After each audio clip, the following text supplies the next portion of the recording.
Marty? Why are you so nervous? Hey, you know, this time it wasn't my fault. The doc said all his clock's 25 minutes. Back to the Future, a name associated with the childhood of millions of people, seems so perfect that there is nothing left to hide. But behind the time jumps, the laughter and the miracle of the Silver DeLorean, there is a movie that was darker, weirder, and more controversial than you think. Few people know that before becoming a Hollywood icon, Back to the Future once contained scenes that Universal had to cut because they were too heavy, too strange even, too dangerous to show.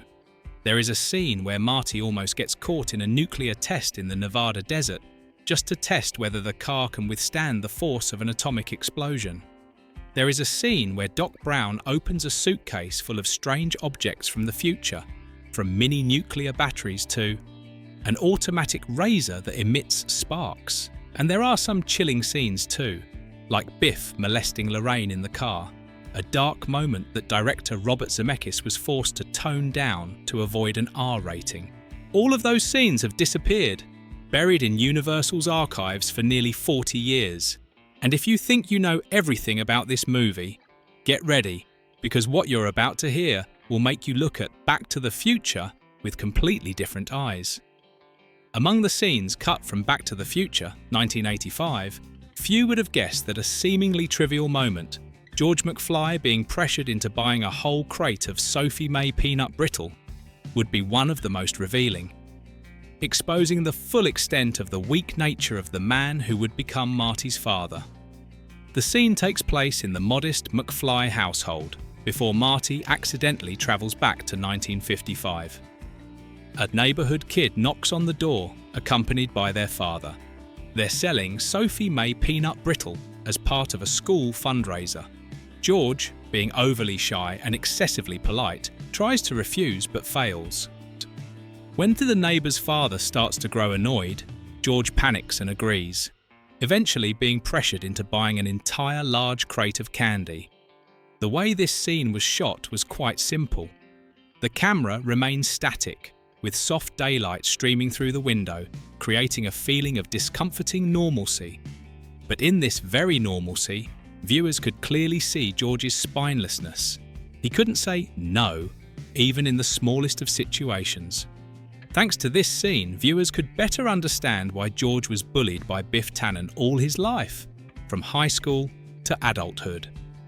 The peanut brittle scene is a poignant slice of storytelling that highlights George's inherent weakness and sets the stage for the deep disappointment Marty feels for his father.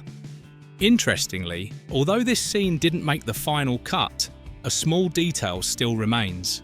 During the McFly family dinner scene at the start of the film, if you look closely, you'll spot a box of Sophie May peanut brittle tucked behind George on the kitchen counter. It sits there, silent, as a testament to the weakness George could never escape, a subtle reminder of the deleted scene. According to director Robert Zemeckis and screenwriter Bob Gale, the decision to cut the scene was purely practical. Zemeckis stated, "If the audience saw George being pressured into buying a whole crate of candy right at the start, they'd think he was too pathetic to empathize with." Bob Gale added, "We wanted the audience to gradually discover George's weaknesses through other situations, like how Biff bullies him. That would make George's journey of change more powerful and emotional." Zemeckis concluded, "George's journey is an upward one, and we didn't want the audience to give up on him too early." This scene also slowed down the pace of the opening, making it lose the lively and humorous energy needed to engage viewers. Even though it didn't appear in the final cut, it left its mark on the portrayal of George, a man once overshadowed, who ultimately found the strength to change his life. One of the most unexpected and intriguing deleted scenes in Back to the Future, 1985, depicts the moment Marty discovers his mother, Lorraine, cheating on a test in her 1955 classroom. In the original script, Marty accidentally glances through the classroom window and catches Lorraine, whom he always thought of as his young, innocent, virtuous mother, peeking at the paper of the student next to her and quickly copying the answers. It's a small but weighty moment as Marty's image of his exemplary mother shatters. He realizes she too had lied, that she was just a regular girl with flaws, much like him. This scene not only made Lorraine feel more relatable and authentic, but also added a deeper layer of meaning to the film. The disillusionment that comes when children realize their parents aren't as perfect as they always believed. It's a subtle detail that clearly reflects the core theme of Back to the Future, looking at the past to better understand the present. However, investors who viewed the test screenings decided to cut this scene. They argued that if audiences saw Lorraine cheating, her sweet and pure image, which was central to many humorous and emotional situations, would be tarnished. They believed, "We wanted the audience to love Lorraine right away.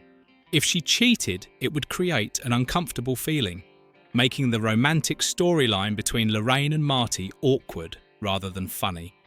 Though removed, the cheating scene remains a fascinating detail that highlights the humanity in the story. It makes us wonder, if that scene had been kept, would Marty have seen his mother and the past differently?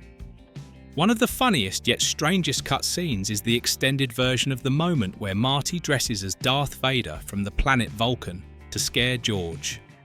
In the final cut of the film, viewers only see Marty wearing a silver radiation suit and Walkman headphones, appearing in George's bedroom in the middle of the night. He introduces himself as Darth Vader from the planet Vulcan, then blasts heavy metal music to terrify George. However, in the extended version that was cut from theatrical release, this scene went much further and much weirder. Marty not only shouted nonsensical phrases, but also waved his arms wildly, performing exaggerated alien gestures, even using a hairdryer as a kind of future energy weapon. George was so terrified he nearly fainted, trembling and unable to look up. This slapstick-heavy scene reportedly had the film crew in stitches during shooting, but upon review, director Robert Zemeckis noticed a problem. Marty looked too over the top. The director stated, "Instead of being quick-witted and improvisational, Marty seemed like someone who'd completely lost control. It took away his natural charm and made the scene more bizarre than funny." Screenwriter Bob Gale agreed. Marty is a humorous character, but he still needs to maintain his sharpness and intelligence. When he acts too exaggerated, the audience no longer sees him as cool, and that's something we didn't want. As a result, they decided to shorten the scene. The final version only retained moments that were just enough to elicit laughter while preserving Marty's clever and charismatic image. This created a perfect balance of humour, absurdity, and wit, a combination that contributes to Back to the Future's timeless appeal. Interestingly, when watching the full version of the scene, fans can see that Marty, in his attempts to act like an alien, embodies the bold, creative, and slightly crazy spirit of the film. Perhaps it's this just right amount of craziness that made Back to the Future a legend. In a lesser-known deleted scene from Back to the Future 1985, George McFly almost didn't make it to the Enchantment Under the Sea dance, the event that changed his life because of a small yet symbolic mishap, getting stuck in a phone booth. According to the original script, on his way to the dance, George stops to use a phone booth to ask for directions. But when the door of the booth suddenly jams, he panics, banging on the glass helplessly. The music from the dance echoes faintly in the background, blending with the metallic sounds of the stuck door, creating a moment that's both humorous and rich in symbolism. A man who had been trapped by fear all his life is now literally confined in a cramped glass box. This scene was designed to heighten the drama before the climax. The audience would have been both worried and amused as the clock continued to tick down on Doc Brown's countdown. However, director Robert Zemeckis ultimately decided to remove it. He explained, "This moment, while interesting, slowed down the pacing before one of the film's most emotional sequences, when George punches Biff and truly changes his life. Cutting this scene kept things more seamless and ensured the energy stayed focused on the climax." With that decision, the film skips the phone booth mishap and takes George straight to the dance, on time, in the right place, as a transformed man. Even though it was cut, the phone booth scene remains a detail that intrigues fans. If it had been kept, it might have added another layer of George's character. A man not only struggling against external bullies, but also battling his own fears and clumsiness. Another scene, rich in meaning but unfortunately cut, was one where Marty helps his father, George McFly, practice boxing to prepare for his confrontation with Biff Tannen at the Enchantment Under the Sea dance. The scene begins with an awkward yet touching atmosphere. Marty brings a small punching bag and encourages George to try throwing a punch. George, with his usual clumsiness, puts all his strength into a right-hand punch, but the bag barely moves, swinging gently as if mocking him. Marty stifles a laugh, while George blushes in embarrassment. Marty then suggests he try with his left hand. This time, George's punch lands so hard that the bag flies straight out of the window, leaving both father and son stunned. Marty's jaw drops, and George, equally shocked, looks at his hand in disbelief, as if he's only just realised his own hidden strength. This moment is both funny and deeply symbolic. George's strength had always been there, but he had never believed in it. His left hand, representing untapped potential and unacknowledged confidence, foreshadows his eventual transformation. If this scene had been included, it would have served as a subtle foreshadowing of the iconic punch at the end of the film when George knocks out Biff to protect Lorraine, an action that changes the McFly family's destiny. However, the filmmakers decided to remove the scene to preserve the surprise and emotional weight of the climax. If the audience saw George's strength beforehand, the final punch wouldn't be as shocking, explains Zemeckis. We wanted that moment to be an explosion of all the emotions, not just a victory over Biff, but a triumph over George's own insecurities. And even though it was cut, the boxing practice scene remains a brilliant example of how Back to the Future explores the theme of growth. Sometimes, all it takes is the right punch at the right time to change a life forever. Alongside the deleted scenes mentioned above, Back to the Future also had numerous other fascinating details that were left out for various reasons, ranging from runtime to narrative pacing. One of the most memorable moments in the movie, Marty's performance of Johnny B. Good at the dance, almost didn't make it into the final cut. Studio executives initially felt that the extended performance slowed down the story's pacing, especially during the climax. However, during test screenings, the audience's explosive reaction, cheering and applauding non-stop, convinced the filmmakers to keep it. This scene not only became one of the most iconic moments in Back to the Future, but also a legendary moment in cinematic history. Michael J. Fox, who played Marty, once said this was his favourite scene in the entire film, and his enthusiasm shines through, making Johnny B. Good an inseparable part of the movie. Another fascinating detail is the scene where Marty watches TV with Lorraine's family in 1955. In this scene, they watch an episode of The Honeymooners titled The Man from Space, and Marty realises he has already seen this episode before. He exclaims, "I've seen this one before," a moment that's both funny and highlights the film's time travel theme. However, in reality, this episode hadn't aired on November 5th, 1955, and would only premiere on December 31st of that year. The filmmakers deliberately used this episode because its theme of space travel humorously tied into Marty's earlier appearance in the radiation suit to scare George. Finally, a rehearsal scene between Marty and George before the dance was also left out of the official release. In this scene, Marty tries to coach George on how to act and speak to impress Lorraine. While the scene was humorous and emotional, it slowed down the pacing and was deemed unnecessary since other scenes already showed George's character development. The filmmakers chose to cut this scene, focusing instead on George's confrontation with Biff and his rescue of Lorraine, ensuring that the story remained tight and engaging. Although these scenes didn't make it into the final cut, they are fascinating details that help fans better understand the unique world of Back to the Future, emphasising the filmmakers' incredible skill in creating a masterpiece. In addition to the deleted scenes, Back to the Future is filled with countless hidden details that audiences may have missed. These details not only add depth to the story, but also showcase the filmmaker's meticulous attention to detail and creativity. At the start of Back to the Future, in Doc Brown's messy lab, there's a small but meaningful detail that's easy to overlook. On one of the clocks, there's an image of a man hanging between the hour and minute hands. This small touch is more than just decoration. It's a clever foreshadowing of the climactic moment when Doc hangs from the clock tower later in the film. "It's the perfect symbol of my life, always racing against time," Doc might have quipped if he'd noticed it himself. This isn't the only example of the filmmaker's care. Another can be found at the Twin Pines Mall, where Marty and Doc first test the time machine. When Marty accidentally runs over one of the two symbolic pines belonging to Old Man Peabody, the eccentric farmer obsessed with growing pine trees, everything changes.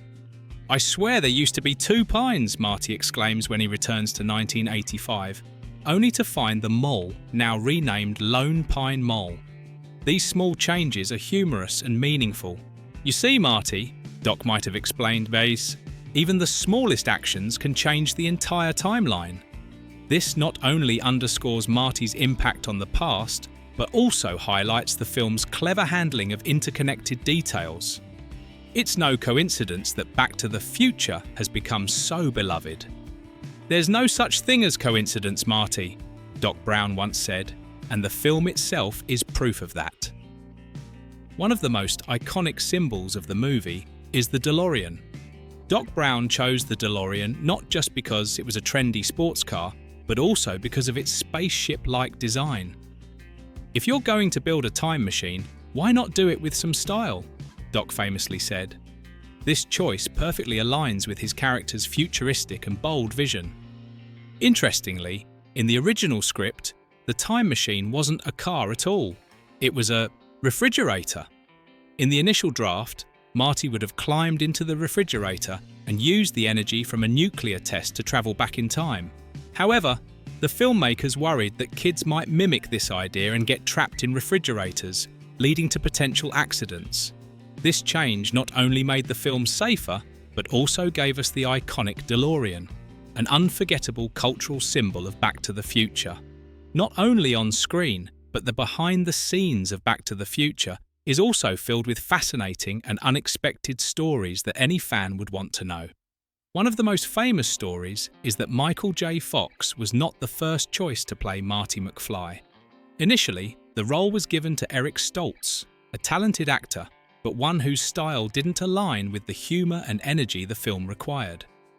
After 6 weeks of filming with Eric Stoltz, the production team realised they needed someone who could bring the humour and liveliness they envisioned. Eventually, Michael J. Fox, who was busy filming the sitcom Family Ties, was chosen as the replacement. This made Fox's schedule incredibly grueling. He had to film the sitcom during the day and shoot Back to the Future at night, leaving him with only a few hours of sleep each day. Despite this, Fox's excellent performance proved that the decision was the right one, as he brought the perfect charm and charisma to the character of Marty McFly. Another interesting behind-the-scenes story involves President Ronald Reagan. In the film, when Doc Brown hears that Ronald Reagan is the President of the United States in 1985, he bursts into laughter and asks mockingly, "The President is an actor? Then who's the Vice President, Jerry Lewis?"